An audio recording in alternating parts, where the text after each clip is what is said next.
नमस्कार दोस्तों, स्वागत है आपका हमारे चैनल पर। आज की कहानी है एक परिवार की कहानी जहाँ 3 भाई और एक बहन रहते थे। तो आइए शुरू करते हैं आज की कहानी को। एक गांव में एक सुखी परिवार रहता था। उस परिवार में 3 भाई और एक बहन थी। उनके माँ बाप उन चारों को बेहद प्यार करते थे, परंतु बीच वाले लड़के से थोड़ा परेशान थे क्योंकि उनका बड़ा बेटा पढ़ लिख कर इंजीनियर बन गया, छोटा बेटा भी पढ़ लिख कर डॉक्टर बन गया, मगर उनका बीच वाला बेटा गंवार और आवारा ही बनकर रह गया। उनके दोनों बेटे डॉक्टर और इंजीनियर ने शादी भी कर ली और कुछ ही महीनों बाद उनकी इकलौती बेटी की भी अच्छे घर में शादी हो गई। मगर बीच वाला बेटा अभी भी कुंवारा ही था क्योंकि उसने पढ़ाई लिखाई नहीं की और अनपढ़ ही रह गया, इसलिए कहीं पे मजदूरी का छोटा सा काम करता था। इसलिए उससे शादी के लिए कोई भी लड़की नहीं मिल रही थी और उसके माँ बाप उसे काफ़ी परेशान भी हो गए थे। अब जब भी उसकी बहन मायके आती तो सबसे पहले अपने इंजीनियर और डॉक्टर भाई से मिलती और बीच वाले भाई से बहुत बहुत कम मिलती थी क्योंकि वह उसे ज़्यादा पैसे नहीं दे पाता था। लेकिन फिर भी वह अपनी बहन से बहुत प्यार करता था। उनके पिताजी के बीच वाले बेटे की शादी किए बिना ही मृत्यु हो गई। उनकी माँ ने सोचा कि कहीं कोई बंटवारे की बात ना कर दे, इसलिए उन्होंने अपने ही गांव की एक सीधी सादी लड़की से अपने गंवार बेटे की शादी करवा दी। शादी होते ही न जाने क्या हुआ कि उनका अनपढ़ बेटा पूरा मन लगाकर काम करने लगा और पहले से कहीं ज़्यादा मेहनत भी करने लगा।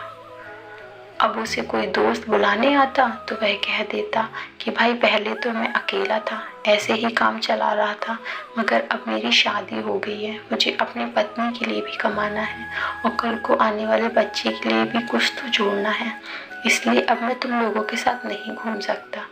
अब उसके दोनों भाई आपस में यह बात करते हैं कि अब हम दोनों तो गंवार से ज़्यादा कमाते हैं, इसलिए हम सब घर और ज़मीन का बंटवारा कर लेते हैं और उस गंवार से अलग हो जाते हैं क्योंकि अब वो हमारे बराबर कभी भी नहीं कमा सकता है। इसलिए उन दोनों भाइयों ने बंटवारे की तारीख तय कर ली और अपनी बहन को भी बुलवा लिया और अपने गंवार भाई को भी कह दिया कि तुम आज काम पर मत जाना, आज ज़मीन का बंटवारा होगा। उसी वक्त उनकी बहन भी आ जाती है। तभी उनका गंवार भाई कहता है कि तुम लोग बंटवारा कर लो, मुझे जो भी देना है दे देना, मैं शाम को आके अंगूठा लगा दूंगा। तभी उसकी बहन कहती है, अरे बेवकूफ़, तू अनपढ़ ही रहेगा, बंटवारा तो आमने सामने बैठ कर ही होता है। और उसके दोनों भाई भी गंवार भाई को उल्टा सीधा कहते हैं। तभी उसकी माँ कहती है, बेटा आज काम पर मत जा, बंटवारा तेरे सामने ही होगा तो अच्छा रहेगा। उसी वक्त वकील भी वहाँ आ जाता है।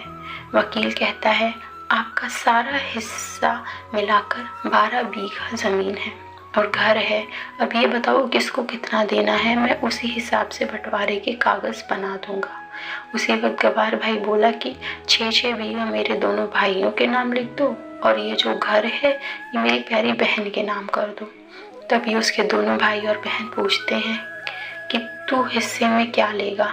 तभी उनका गंवार भाई कहता है कि मेरे हिस्से में मेरी प्यारी माँ है ना। तभी वो अपनी माँ की तरफ देखता और पूछता क्या मैं कुछ गलत कहा।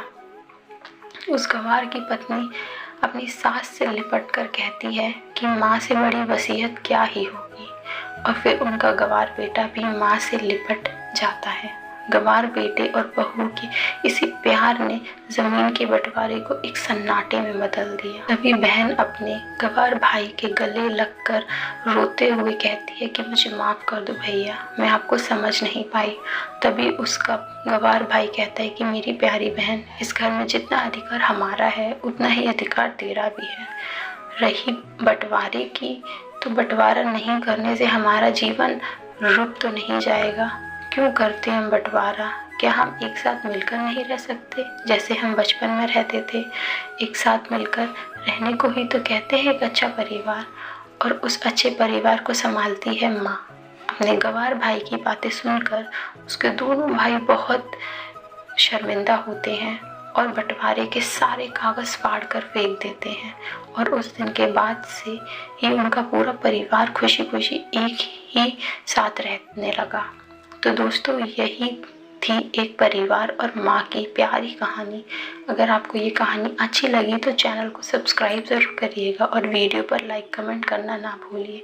मिलते हैं अगली कहानी में, तब तक के लिए नमस्कार।